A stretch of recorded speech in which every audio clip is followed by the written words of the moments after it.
Sir ఏంటి sir problem ఏంటి అసలు టోకెన్ల విషయం ఏంటి? టోకన్లు కాదు మేడం. ఇప్పుడు ఒక 24 కిలోల బియ్యానికి 4 కిలోలు ఒకసారి తంబి పెట్టాలి, బియ్యం పోయాలి. మళ్ళీ 20 కిలోలు ఒకసారి తంబి పెట్టాలి, 20 కిలోలు పోయాలి. 24 కిలోలు అయినా జూన్, మళ్ళీ జూలైలో మళ్ళీ 4 కిలోలు తంబి పెట్టాలి, పోయాలి, అవి పోయాలి.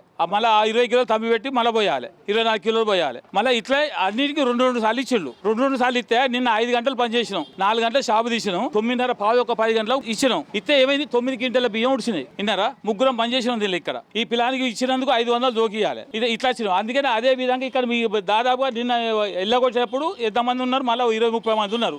మాకి అని చెప్తే ఎక్కడిస్తాం. అప్పటి వరకు పావు ఒక 10 గంటలకు మాకు మిషన్ బంద్ అవుతుంది. ఈ పాస్ బంద్ చేస్తారు, బంద్ చేసి ఆల్రెడీ మేము వెళ్ళిపోయాం. మాకు టోకన్లు ఇవ్వను వాళ్ళు అన్నారు. టోకన్లు ఇస్తే అవి వీలు కలవది, అట్లా ఇవ్వమని చెప్పి వెళ్ళిపోయాం. వెళ్ళిపోయిన తర్వాత పొద్దున వచ్చిన లైన్ నిలబడ్డది. ఇక్కడ లైన్ నిలబడితే మళ్ళీ నిన్నటి పొజిషన్ ప్రకారంగా 20 మందికి ఇస్తే 5 గంటలు 8 బత్తాలు ఉడిచినాయి. మళ్ళీ అదే ప్రకారంగా ముందులో నిలబడ్డ వాళ్ళకు వీళ్ళకు 10 టోకన్లు, వీళ్ళకు 10 టోకన్లు ఇచ్చినాం. ఎందుకోలో పొమ్మని చెప్పినాం. కొంతమంది వేళ్ళు, కొంతమంది ఉన్నారు. అట్లా ఇప్పుడు దూరం టైం ఎంత అవుతుంది. అయితే టోకన్లు ఉంటే నేను 2 గంటల వరకు ఇస్తా. టోకన్లు అయిపోయిన తర్వాత మళ్ళీ ఎవరైనా ఉంటే 3-4 ఉంటే ఇస్తా అని చెప్పిన.